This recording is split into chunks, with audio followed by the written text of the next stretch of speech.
Olá pessoas, sejam muito bem-vindos a mais um vídeo do canal Central Pandora.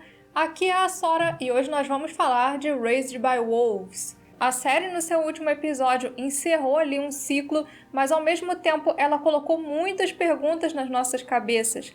Aconteceram muitas coisas que para algumas pessoas pode ter deixado as coisas até um pouco mais confusas. Mas assim, eu gostei muito desse encerramento, teve muitos momentos assim emocionantes, impressionantes, e hoje eu vou explicar para vocês aqui o que aconteceu mais ou menos e o que nós podemos concluir sobre a série a partir desse último episódio. Então vamos lá para o nosso review do episódio final de Raised by Wolves. O episódio abre com o Marcus no deserto, depois que ele é deixado lá pelos Mitraicos, e nós vemos que a mente dele já está totalmente assim degradada. Ele está convencido de que vai ser o rei desse novo mundo e que o sol mostrou isso para ele. Nós temos aí um Marcus completamente transformado. Então ele avista um módulo de pouso descendo lá em Kepler 22b e decide ir até lá, acreditando ser mais um presente do Deus Sol. E no caminho para esse módulo ele tem várias alucinações. Uma delas é o Hunter com uma serpente no lugar do braço. E assim, não fica claro se isso é obra da mente dele ou dessa entidade que está se conectando com ele. Porque no braço do Hunter nós vemos uma serpente. Mais pra frente nós descobriremos que a serpente vai se tornar um elemento muito importante aí nessa história.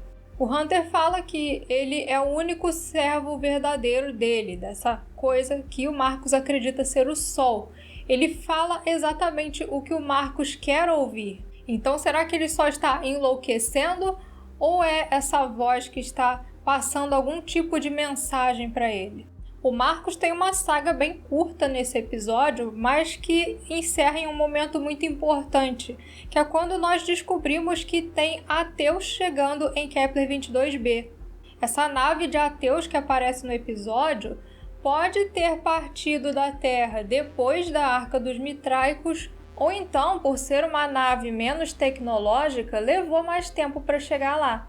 E assim, o Marcus tem tudo para se tornar um tipo de vilão na próxima temporada, né? Porque ele não tá brigando mais com esse seu lado crente. E sem contar que agora ele tá meio deformado, né? Tá com aquelas veias saltando no rosto. Isso aí eu já acredito que tem a ligação com o fato dele ter engolido os olhos da necromante. Parece que os fótons negros tiveram algum efeito ali nele, mas que efeito é esse a gente ainda não sabe, né? Enquanto isso, nós temos a mãe indo para algum lugar que, segundo a intuição dela, seria o local perfeito para o nascimento do bebê. Em um determinado momento do episódio, ela comenta que ela se sente forte ali, o que nos leva a pensar que aquele local talvez seja assim uma fonte de fótons negros naquele planeta, quem sabe? Especialmente aqueles buracos. E mais no final do episódio, nós ainda vamos ter outro motivo para achar que aqueles buracos têm ligação com os fótons negros. E é aí também que nós temos mais um pouco da jornada da mãe pela descoberta dos sentimentos humanos. A começar pelo Campion, né, que fica meio enciumado, ele fica, será que esse bebê vai ter poderes iguais aos seus? Porque ele tá com medo de ser meio que deixado de lado. Afinal, ao que tudo indica, nasceria ali um bebê necromante. Mas o maior conflito mesmo é com o pai, que não participou da concepção daquele bebê e estava encucado para saber o que aconteceu. Porque assim como a mãe, o pai também tinha sentimentos na sua programação. E ele sentia um certo tipo de amor por ela. Só que quando ele descobriu que ela estava indo lá para revisitar as memórias que na verdade ela teve com o criador deles, ele fica enciumado, ele se sente deslocado ali. E tudo fica ainda pior quando ele descobre que a concepção aconteceu justamente em uma suposta interação com esse criador. Só que além disso, tem um outro ponto muito importante sobre essa gravidez. Quando ela foi lá e interagiu com o criador deles no presente, que foi quando foi gerado o bebê, na verdade, o corpo dela baixou informações sobre como gerar um novo tipo de ser. Sim, foi uma coisa tipo passar um arquivo para um HD. E esse Campion que interagiu com a mãe, na verdade, não era o criador deles, mas sim um tipo de força maligna que, sabendo o quanto a mãe amava o Campion, usou a forma dele para infectar a mãe dentro desse ambiente virtual. E assim, eu acho que essa coisa que vive lá na nave dos Mitraicos, algumas pessoas até acreditam que é uma inteligência artificial extremamente avançada, tem a ver com a voz que fica falando lá na cabeça do Marcos, que falou na cabeça daquele prisioneiro e que agora está falando com o Paul. Porque assim, essa entidade só teve acesso às memórias da mãe depois que ela foi lá, entrou naquele módulo e reviveu as memórias do seu passado. Então ele descobriu que a forma do Campion seria um ponto fraco para a mãe. Antes ele não tinha acesso a essas informações. E antes de chegar em Kepler 22b, essa coisa já falava com o Otto. Tanto que o Otto comenta que ele ouviu a voz que eles acreditam que é o Sol a caminho de Kepler 22b. E as outras pessoas que estão ouvindo essa coisa são o Marcos, que também esteve lá na simulação dos Mitraicos, e o Paul. E é essa força também que fala para a mãe que a missão deles ali não era bem o que eles estavam pensando, que na verdade aquelas crianças da primeira geração era só um treinamento para o bebê que viria agora. Esse é um momento em que é criado ali um grande conflito entre a mãe e o pai, porque ele acreditava que já que não existia mais aquela missão de proteger as crianças da primeira geração, então era hora deles criarem a própria jornada deles, por conta própria, não uma coisa sugerida por um tipo de Deus. Só que a mãe também achava que estava fazendo a coisa certa.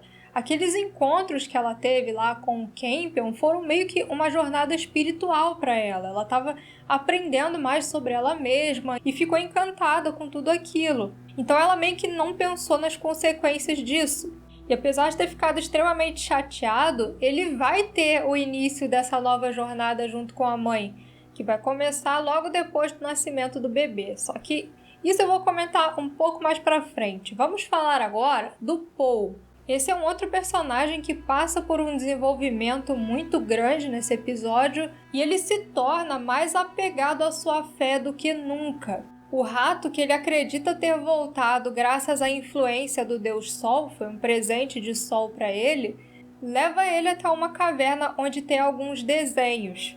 E esses desenhos na parede parecem ter um tipo de revelação que aparentemente é muito importante para entender as coisas que estão acontecendo. Eu tentei fazer uma interpretação mais ou menos ali do que essa imagem podia revelar, e eu acredito que esse primeiro planeta com as 3 luas é o Kepler 22b. Nós vemos uma nave claramente saindo desse planeta com 2 figuras com um tipo de aura na cabeça, que talvez possa representar que essas figuras são androides ou necromantes, porque a necromante lá nos desenhos daquela casinha que ela fica tem uma aura na cabeça parecida. E nessa nave parece haver 9 coisas, que podem ser embriões, ou quem sabe os pergaminhos com as escrituras que foram recebidas depois pelos Mitraicos. Acima dessa nave tem um tipo de mapa com destaque para a imagem de um sol, e curiosamente o destino dessa nave é a Terra.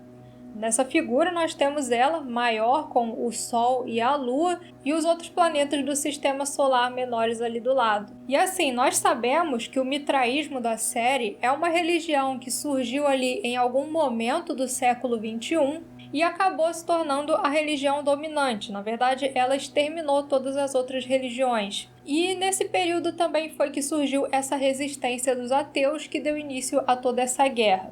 E o que isso nos leva a concluir? Que essas escrituras que os mitraicos receberam, que tinham as instruções para a criação das necromantes, vieram de Kepler 22b. Parece que aconteceu alguma coisa lá naquele planeta, uma guerra, quem sabe, que exterminou parte das formas de vida que tinham lá, tanto que nós temos aquelas ossadas lá na região onde a mãe vivia com as crianças e o pai, e alguma forma de vida que vivia naquele planeta aparentemente veio para cá e agora está manipulando as coisas, pelo menos um dos lados dessa história. Nessa caverna também aparece a figura de uma mão com um símbolo que aparentemente é desconhecido, eu pelo menos não identifiquei ela, e uma serpente gigante na superfície do planeta. E é depois de ver esses desenhos na caverna que o Paul começa a tentar impedir a mãe de ir com o bebê para a zona tropical. Inclusive, essa voz está mostrando uma influência cada vez maior sobre ele. É a voz do suposto Sol quem conta pro Paul que a Sue não é a mãe dele na verdade. Uma coisa que, convenhamos, só aquela inteligência artificial lá da nave dos Mitraicos poderia saber, né? E essa influência chega num ponto que ele consegue fazer o Paul atirar na Sue. Assim como o Marcos, parece que ele sucumbiu de vez a essa voz, acreditando que é um profeta de sol. E assim, o processo de transformação dos dois é bem parecido, porque o Paul antes não era assim, né? Mesmo o Campion sendo um ateu, eles desenvolvem uma amizade ali, ele chega a ajudar o Campion quando ele está preso, e sem contar que ele e a Sue já tinham um vínculo que começou lá na simulação e foi se desenvolvendo ao longo da série. Então alguma coisa realmente mexeu muito com a cabeça dele. E nesse episódio final nós também temos algumas descobertas bem importantes sobre Kepler-22b. A primeira delas é uma criatura encapuzada que tentou atacar a mãe e que, assim, chamou muita atenção pela sua semelhança com os engenheiros. Mas, gente, não é engenheiro. O próprio Ridley Scott já comentou que Raised by Wolves não tem ligação nenhuma com Alien. Talvez tenha sido uma homenagem, uma referência, mas não é um engenheiro. Inclusive, essa coisa que ataca a mãe parece ser do mesmo tipo que os Mitraicos viram na caverna lá anteriormente e também quem deixou aquelas cartas na parede que depois a mãe encontra. E por algum motivo, ele carrega o crânio de um Neandertal. Um Neandertal que o pai conclui que não é da Terra, e sim do próprio Kepler-22b. Isso faz eles concluírem, de alguma forma, que os humanos naquele planeta estavam retrocedendo na evolução. E sabe aquelas criaturas humanoides que atacaram a tribo lá no início da série? Então, acredita-se que eles também podem ser humanos que de algum jeito regrediram na evolução e ficaram daquela forma. E a mãe até prefere que as crianças não saibam sobre essa descoberta deles. Ela fala para o pai não contar. Provavelmente porque eles sabiam que podia ser bastante perturbador para as crianças pensarem na possibilidade de estar comendo gente.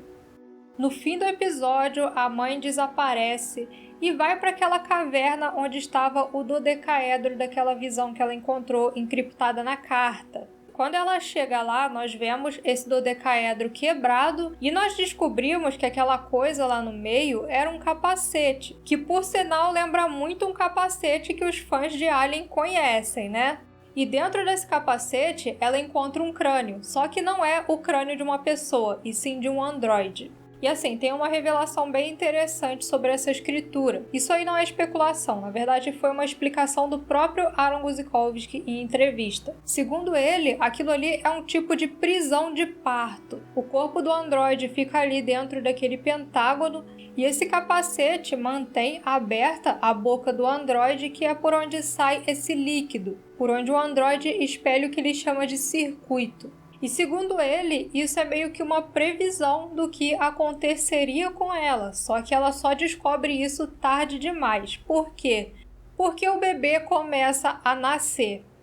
E esse nascimento é extremamente perturbador. Essa parte do episódio é assim, insana, porque não é um nascimento tradicional. Nós vemos que a mãe sofre muito, aquela coisa meio que adentra o corpo dela e sai pela boca. E é tipo uma serpente com boca de lampreia. É a última coisa que você esperava que ia nascer da necromante. E o mais maluco é que esse bicho não é orgânico. Lembra que ele foi gerado lá naquele ambiente virtual? Pois é, a mãe baixou essas informações, né? E funcionou meio que como uma impressora 3D. O corpo dela começou a trabalhar aquelas informações digitais e decidiu que ele precisava de mais compostos orgânicos, daí a necessidade do sangue. Ela era uma androide que tinha a capacidade de baixar informações e gerar algo com isso. Então foi necessário meio que uma improvisação para aquela coisa poder sair dela. E assim, a mãe parece ter muito medo daquela coisa, justificada inclusive, né? Porque é um bicho estranho. E ela chega à conclusão que a única forma de matar aquela criatura seria mergulhar lá no núcleo daquele planeta. Ela faria um tipo de sacrifício que o pai faria junto com ela. Muita gente talvez se pergunte por que eles não tentaram, sei lá, enforcar, cortar aquele bicho no meio. Assim, eu também não sei, mas acredito eu que a mãe, por ser quem gerou aquela criatura, né, que tinha baixado todas as informações sobre ela ali, sabia que não adiantaria fazer isso. Então eles vão lá e mergulham no núcleo do planeta, em uma cena que é, assim, surpreendente, porque você fica, cara, mataram os protagonistas da série, eu não acredito. Só que não, eles saem lá do outro lado. De alguma forma, eles atravessam o núcleo do planeta. Não sei se foi influência daquela força que existe lá ou o que aconteceu, mas eles atravessaram para um lugar que parece ser a tal da zona tropical. E na cena final do episódio, nós temos aquela serpente agora gigantesca indo embora, em uma área que claramente tem animais. Você consegue perceber pelos sons que existe ali toda uma fauna naquele lugar. Mas qual pode ter sido a intenção da criação disso tudo? Então, lembra aquelas ossadas que tem lá em Kepler 22b? Elas eram formas de vida que existiam lá naquele planeta e sofreram extinção. E essa serpente é uma nova forma dessas criaturas. Além de ter essa boca de lampreia, que é diferente das outras que claramente tinham mandíbulas, essa aí nós já vemos que tem as habilidades da necromante. Ela pode voar e, quem sabe, até se comunicar telepaticamente. Quando a mãe deu à luz a essa nova serpente, ela reintroduziu essas criaturas nesse mundo e reativou aquele planeta. E assim, o núcleo, ao invés de matar a serpente, fez ela se desenvolver. Então, será que está no núcleo daquele planeta o segredo dos fótons negros? E interessante, então, é que talvez esses buracos que existem em Kepler 22b sejam uma forma dessas serpentes viajarem pelo planeta. Tanto que no primeiro episódio, quando o pai desce para ir lá no módulo de pouso, ele encontra uma coisa, um tipo de tecido que talvez possa ser pele de cobra. E para encerrar, nós temos o Campion, que parece que agora vai ser o líder daquelas pessoas. Pelo menos é o que dá para entender naquela cena lá, que eles aparecem meio que fazendo um sinal de afirmação pro Campion, né? E assim, eu achei meio que natural, porque apesar dele ser um garoto de só 13 anos, ele conhece aquele planeta melhor do que todo mundo que tá ali, né? Então faz sentido se eles colocarem o Campion meio na liderança. Isso aí talvez se torne um motivo de conflito entre ele e o Paul. E assim, eu acredito que o Campion ainda vai reencontrar o pai e a mãe nessa segunda temporada, só que vai ser depois de muita coisa ter acontecido. Eles vão ter toda uma jornada, cada um vai ter ali os seus próprios crescimentos pessoais e no fim eles vão se reencontrar totalmente transformados. E essas transformações pelas quais eles vão passar certamente vai ser uma coisa que vai afetar os relacionamentos deles no futuro. Sem contar que nós temos agora o fator Ateus chegando em Kepler 22b, a natureza do planeta que voltou a ser ativa com a presença dessa serpente e o Marcos em busca de se tornar um rei nesse novo mundo. Eu ainda vou reassistir os episódios, vou fazer mais alguns vídeos de teorias e especulações sobre essa série, então vocês podem deixar aí nos comentários o que vocês acharam, o que vocês estão especulando também, quero saber as opiniões de vocês. Concluindo, eu gostei bastante dessa primeira temporada, eu acho que ela tá indo para um caminho bem interessante, porque agora nós não teremos mais essa coisa do pai e da mãe querendo proteger as crianças, mas sim entender mais sobre a dinâmica daquele planeta e quais eram as intenções daqueles seres que fizeram a mãe dar à luz à serpente. Certamente nós não teremos todas as respostas na segunda temporada, porque o Guzikowski já comentou que o plano dele é encerrar a série com 5 a 6 temporadas, e eu torço muito para que Raised by Wolves consiga aí ter o seu sucesso para ter essas 5 temporadas e nós podemos descobrir os segredos dessa história. Muito obrigada a todos vocês que assistiram, pessoal. Fiquem ligados aqui no canal para muito mais sobre Raised by Wolves e outras franquias da ficção científica. Um grande abraço e até o próximo vídeo.